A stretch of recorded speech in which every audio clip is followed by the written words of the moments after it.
उपासक अपने उपास्य देव में तन मन प्राण सर्वस्व समर्पित कर देता है तो उपास्य देव उससे एक क्षण भी दूर नहीं रहते।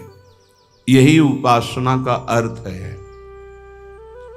सदैव अपने इष्ट के समीप रहना उपासना। समीप रहना भाव से, तन से।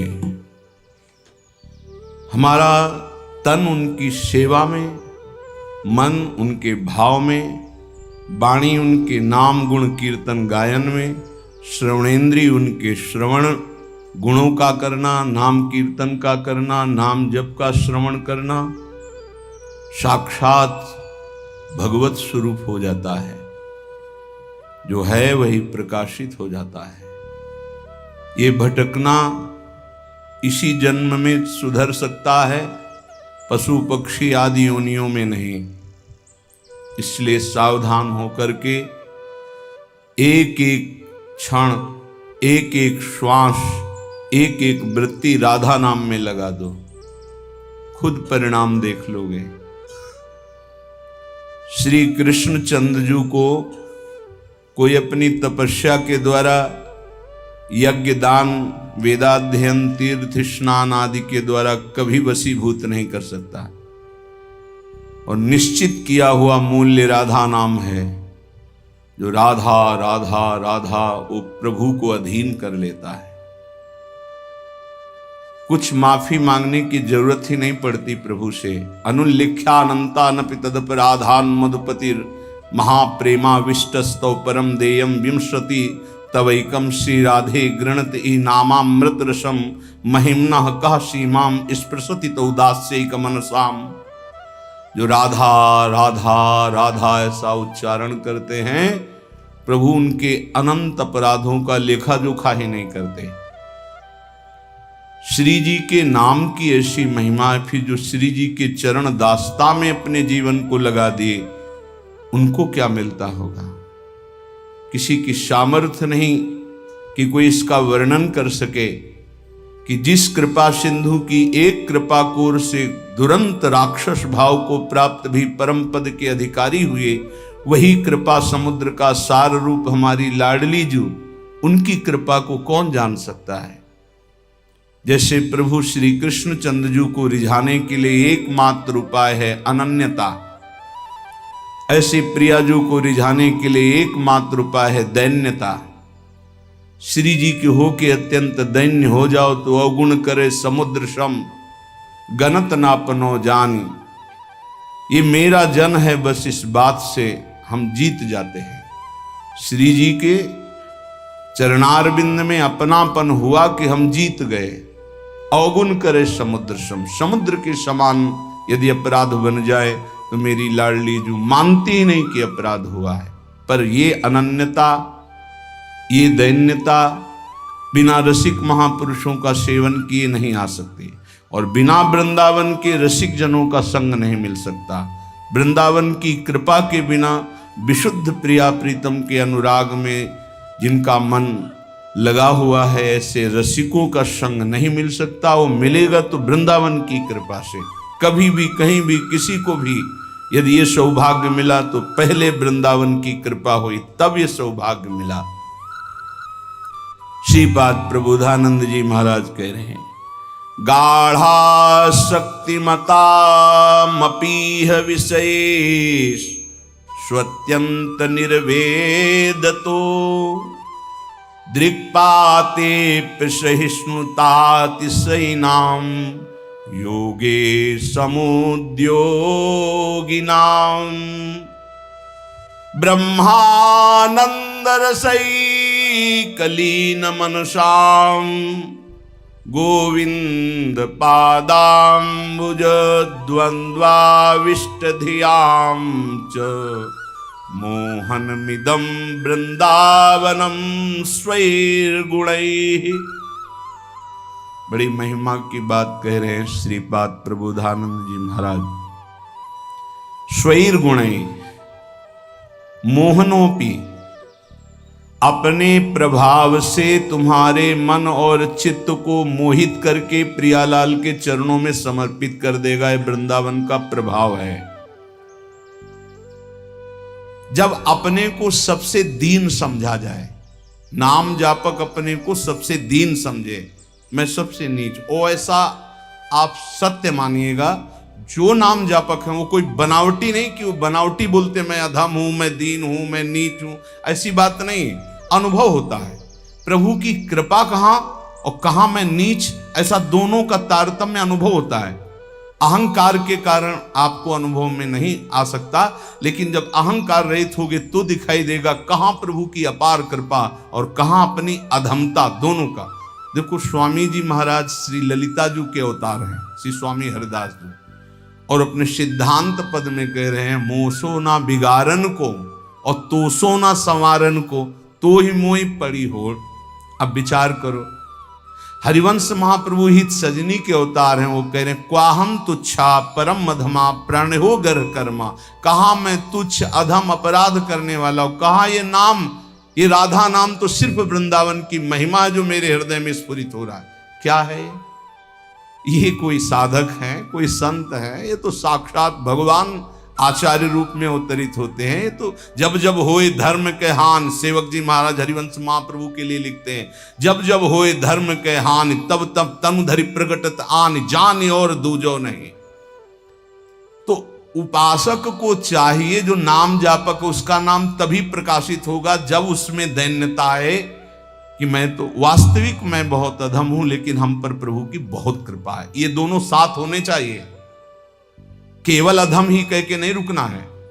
देखो हनुमान जी महाराज परम ज्ञानी महाभागवत, असमय अधम सखा सुनु, रुक नहीं गए, पर मोहू पर रघुवीर, देखो मेरे ऊपर कितनी कृपा, यद्यपि मैं अधम हूं, ये बात ध्यान देनी।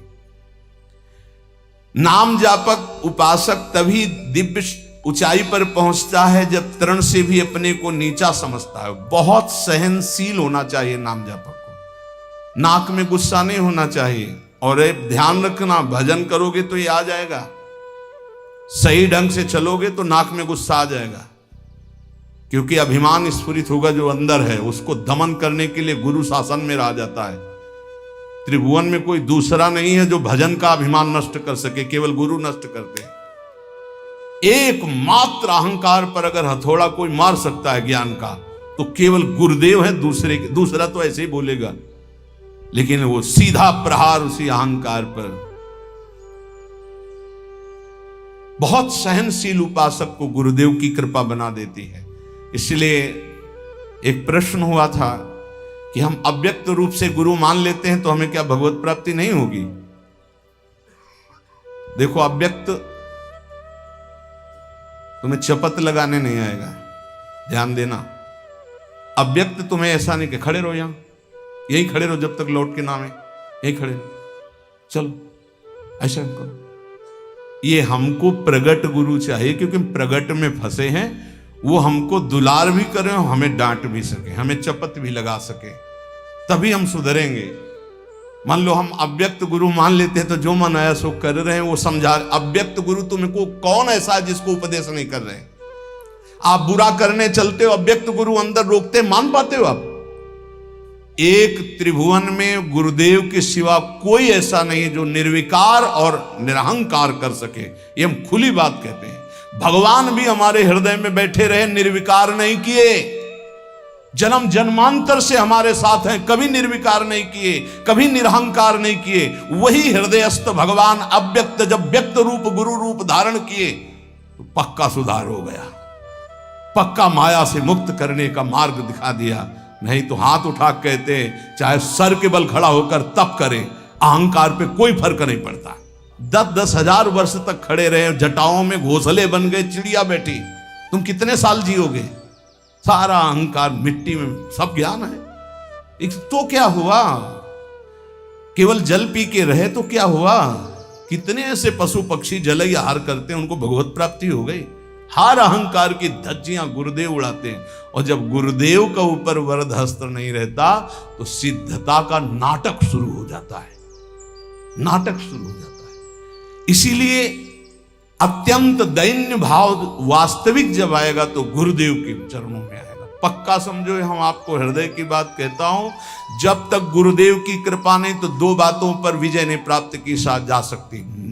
विकारों पर षड विकार जित, ये गुरुदेव की कृपा, और अहंकार रहित होना केवल गुरुदेव की कृपा, ये दैन्यता केवल गुरुदेव। ये खूब अंदर की बात कह रहा हूं, खूब साधन मार्ग में चल के कह रहा हूं। जब तक गुरु कृपा नहीं होगी प्रगट गुरुदेव की, तब तक दो बातों पर विजय नहीं प्राप्त की, एक तो विकार और दूसरे अहंकार।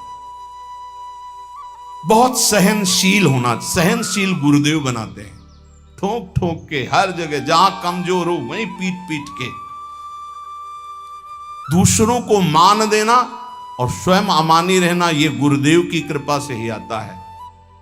जो शुद्ध रसिक महापुरुष भगवत प्रेम में डूबे हुए हैं, वही अमानिना मान देन स्थिति प्रदान करते हैं। ये स्थिति बनावटी नहीं होगा, बनावटी टिक नहीं पाएगा।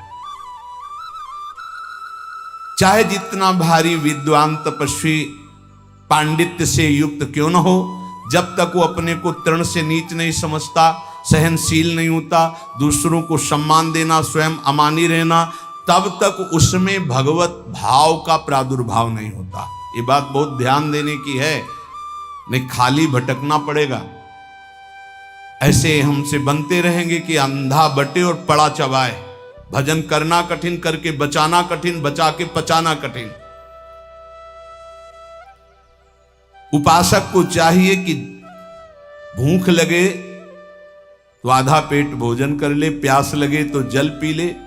जो विरक्त है उसे सदैव अपने साधन पथ को पुष्ट करते रहना चाहिए। अपने भजन, अपने साधन, अपना संयम, अपना ब्रह्मचर्य। कलयुग में सरल, सहज, महामहिम, परम सिद्धि प्रदान करने वाला नाम है, नाम। एक बहुत बड़े विद्वान थे, महाप्रभु चैतन्य देव नाम जी की महिमा वर्णन कर रहे थे, तो उसने कहा ये सब हम नहीं मानते, ये शास्त्रों में अर्थवाद कहा गया है। अर्थवाद कहते हैं कि फल स्तुति का वर्णन है, ऐसा वस्तुता नहीं है। इतना सुनते ही महाप्रभु ने कानों को ऐसे उंगली से बंद किया और कहा कृष्ण कृष्ण कृष्ण कृष्ण कृष्ण, श्री हरि श्री हरि श्री हरि श्री हरि। कितनी बड़ी पाप की बात कह दी और हमने सुन लिया। अरे नाम की तू निंदा कर दिया, सुनने मात्र से पाप लगता है। चलो सब चलो, वस्त्र सहित गंगा स्नान करो। इस अपराधी के मुख से नाम की ऐसी अवहेलना सुनने के कारण हम सब अपवित्र हो गए। महाप्रभु सब के सब वस्त्र सहित सचेल, सचेल में कहते हैं कि वस्त्र सहित, वैसे ही गंगा स्नान किया। फिर गंगा जी में ही खड़े होकर के महाप्रभु भक्तों को कहने लगे, भाई तुम सच्चे मानो, अखिल कोटि ब्रह्मांड नायक श्री कृष्ण के एक एक रोमकूप में असंख्यों ब्रह्मांड है।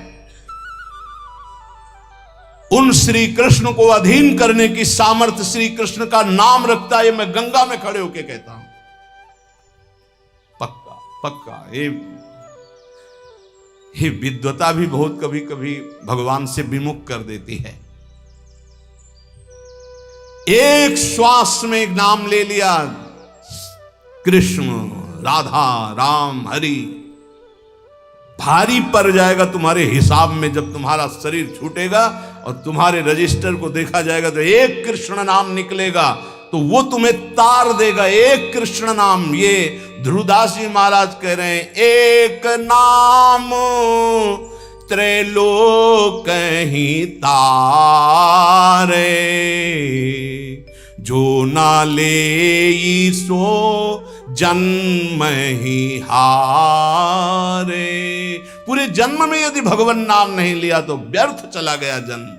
और जिसने एक बार कृष्ण कहा, राधा कहा, हरि कहा, भारी पड़ जाएगा। यमराज जी महाभागवत हैं, एक नाम की कीमत क्या है, पूरा त्रिभुवन नहीं है, वो विजय को प्राप्त होगा। असंख्य ब्रह्मांडों के स्वामी अजित को जो जीत ले वो है नाम। कोई योग के द्वारा उनको वशीभूत नहीं कर सकता, तपस्या के द्वारा नहीं करता, तत्वों की संख्या की गणना करके सांख्य योग के द्वारा उनको वशीभूत नहीं कर सकता। अगर कोई आज तक वशीभूत किया है तो नाम जापक ने किया है। सुमीर पवन सुत पावन नामू, अपने बस कर राखे नाम। ये नामापराध में 10 नामापराध में एक अपराध है नाम में अर्थवाद की भावना करना। इसलिए जो भक्ति विहीन, उनकी कभी बातें नहीं सुननी चाहिए। बड़े बड़े मंत्रों का जाप, तपस्या, पूजा पाठ, यज्ञ, दान, अनुष्ठान कोई भी नाम की बराबरी नहीं कर सकता। गंगा में खड़े होकर महाप्रभु चैतन्य देव कह रहे हैं, स्वयं भगवान श्री कृष्ण चंद्रजू कह रहे हैं, न साध्यति माम योगो न सांख्यम धर्म उद्धव न स्वाध्याय तपस्त्यागो यथा भक्तिर ममोर्जिता। भक्ति का स्वरूप क्या है? देवर्षि नारद तदर्पिता अखिलाचारिता तद स्मरणेन परम व्याकुल तेज। हर समय भगवान का स्मरण करते हुए अपने कर्तव्य कर्म को भगवान को समर्पित करना, यह उत्तम भक्ति का लक्षण है। और यही मनुष्य जीवन का परम लाभ है कि प्रभु के चरणों में प्रीति हो जाए। यही ज्ञान का, योग का, धर्म का, कर्म का, सब का फल है। अगर ये नहीं, बड़ी दुर्गति है।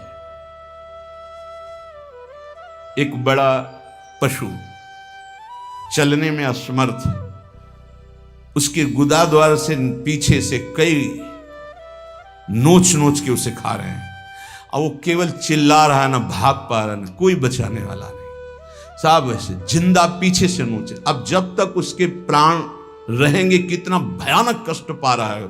थोड़ा थोड़ा नोच नोच कर खा रहे। विशाल पशु है, भैंसा उठ नहीं सकता, अब उसे खा रहे।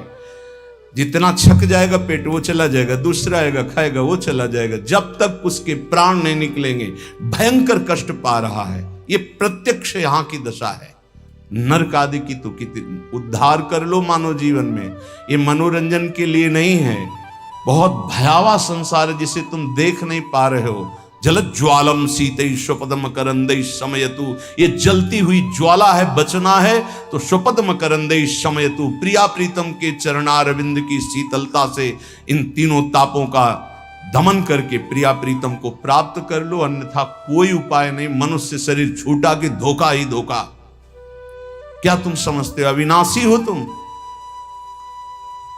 ये तो नहीं समझ पाए तुम अविनाशी हो। तुम तो देह भाव में विचरण करते हुए भोगों में राजी हो, तो तुम्हें देह ही मिलेंगे, लेकिन ये देह नहीं मिलेगी। बार बार ये देह नहीं मिलती। रसिक शिरोमणि श्री ध्रुवदास जी महाराज कह रहे हैं, बार बार तो बनत नहीं यह संजोग अनूप, मानुष तन वृंदा विपिन रसिकन संग विरूप। बहुत बढ़िया अवसर है, अभिमान न करो, प्रार्थना मान लो। ये जो महापुरुषों की वाणी, संतों की वाणी है, ये आपके परम मंगल के लिए है। ये किसी स्वार्थ से युक्त नहीं है। ये तुम्हारे परमार्थ को, परम अर्थ, परम सुख प्रदान करने वाली है। कोई कितना भी तुम्हारी निंदा करे,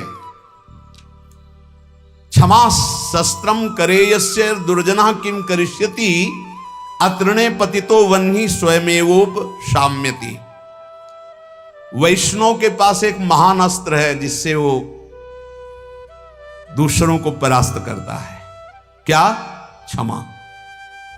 ध्यान देना, ये वो अस्त्र है जो सांप से भी भारी है।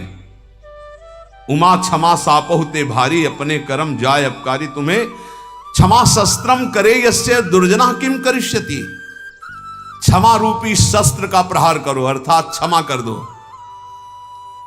दुर्जन लोग तुम्हारा बिगाड़ नहीं सकते, क्योंकि भगवान है। जैसे तिनका जलकर भस्म हो जाता है, ऐसे ही दुर्जन लोग अपने आप साप होते भारी। वैष्णव को क्षमा करना चाहिए।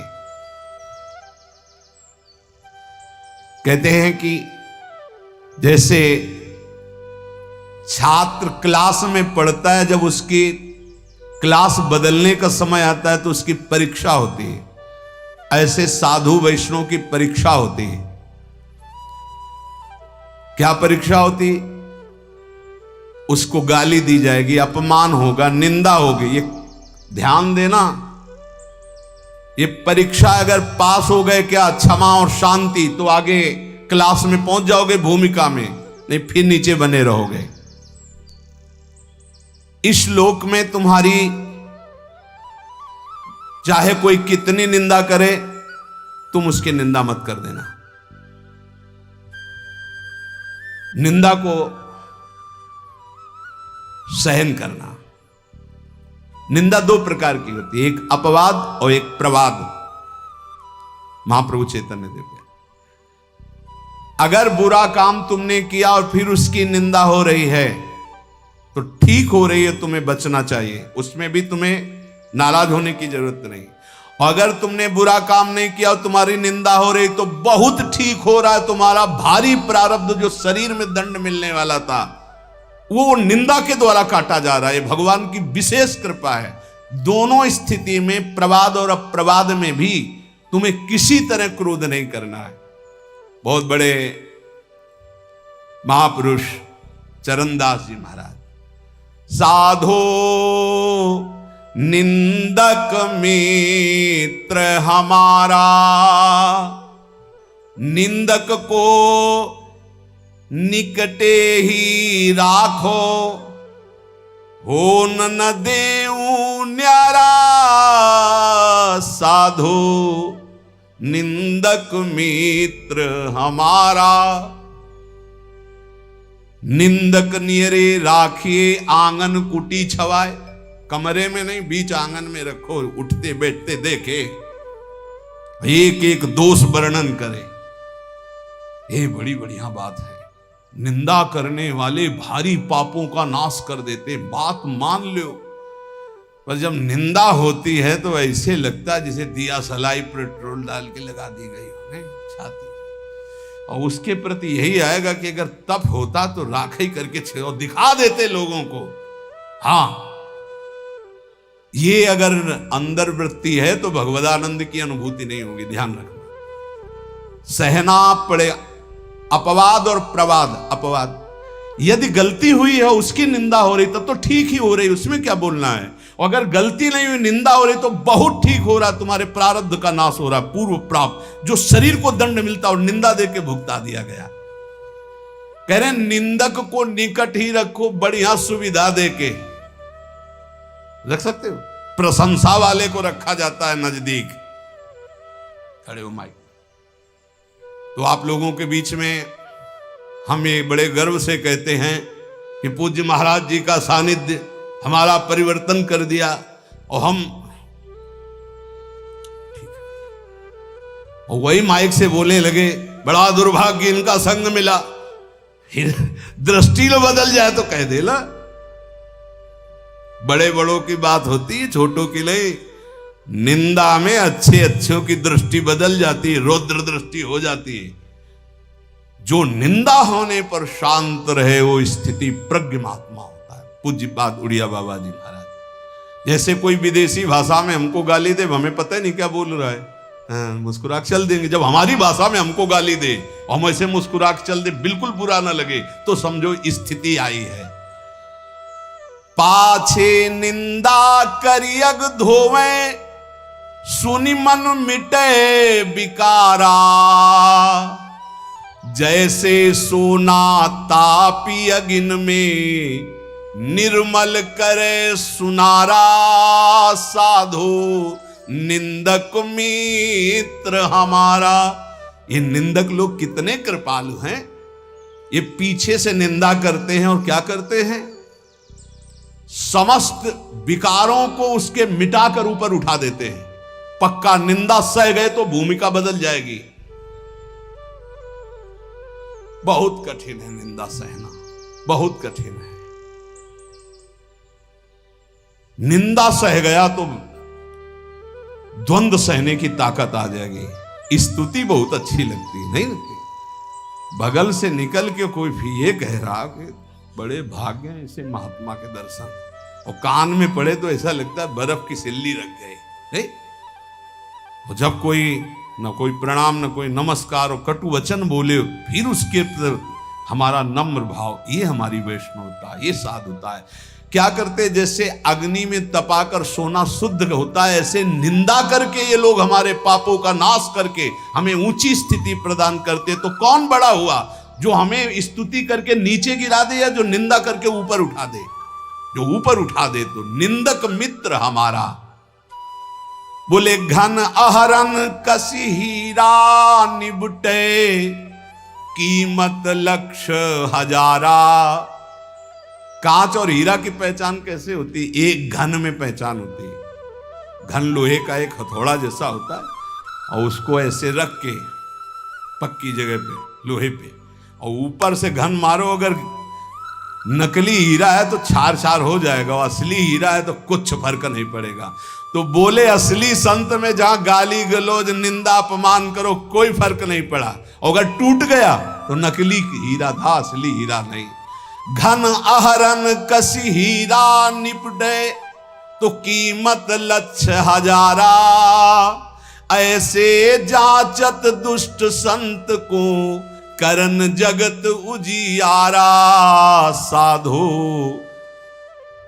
निंदक मित्र हमारा।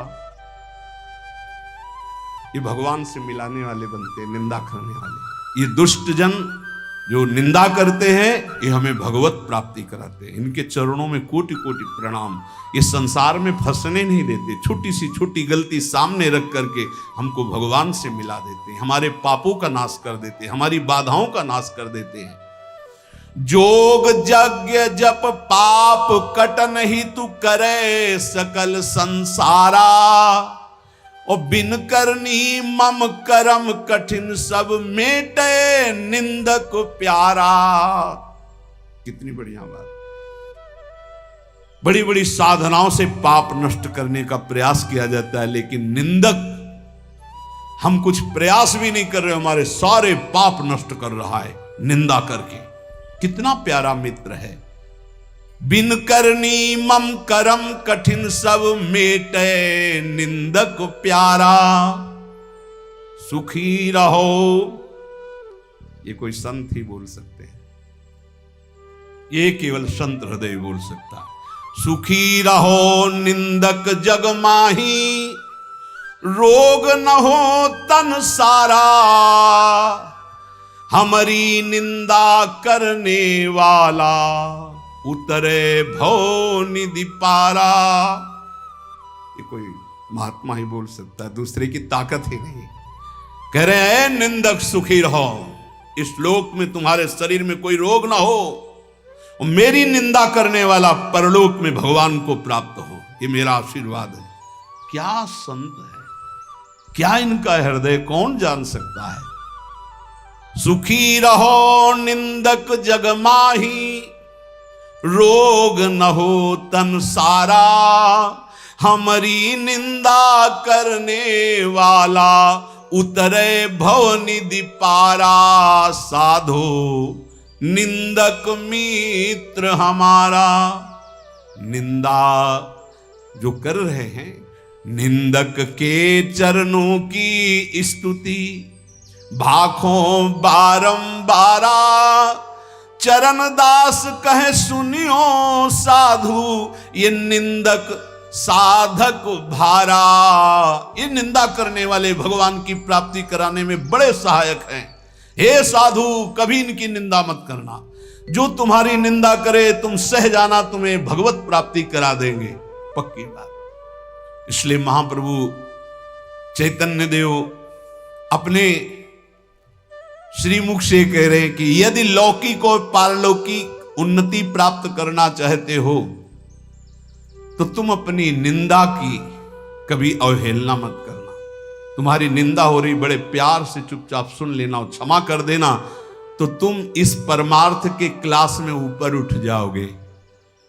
यदि जीवन में किसी के कोई दैवी संपदा की विशेषता और मां भागवती गुण पाए गए हैं, तो उन्होंने जीवन में बहुत कष्ट सहा है, गालियां सही है, मारपीट सहे, अपमान सहे हैं, तब जाकर वो जैसे स्वर्ण तपाने पर चमकता है, ऐसे वो चमकते हैं। उपासक को लौकिक पारलौकिक उन्नति प्राप्त करने के लिए निंदा, अपमान, तिरस्कार सहना होता है। ये सहने के सामर्थ्य फिर कह रहा हूं, सदगुरु कृपा पात्र में आती है। जो सदगुरु प्रदत्त नाम जप करता है, मंत्र जप करता है और उनके चरणों में दैन्य होके रहता है, उनकी आज्ञा में रहता है, तो ये सब जितनी सामर्थ्य देवी संपदा की वो सब जागृत हो जाती है। खूब नाम जप करें, सहनशील बने, सहनशील ही भगवान को आशय उदार धीरज सहित विवेकी। सहनशील, आशय उदार, धीरज सहित विवेकी, ये परमार्थ का विजयी योद्धा होता है। धैर्यवान, विवेकवान, सहनशील, उदार आशय, सबका देखो कितना उदार आशय। कह रहे हैं जो हमारी निंदा करे कभी अस्वस्थ ना हो, सुखी रहे, जब शरीर छूटे तो भगवान को प्राप्त हो, भवनिधि से पार हो जाए मेरी निंदा करने वाला। क्या महात्मा का हृदय है, बलिहारी है ऐसे महापुरुषों की, जो अपमान और निंदा करने वालों को भगवत प्राप्ति कराते हैं। पूरे महापुरुषों के चरित्रों में यही तो पाया जाता है। हम ऐसे महापुरुषों के बच्चे हैं, उनकी शरण में हैं।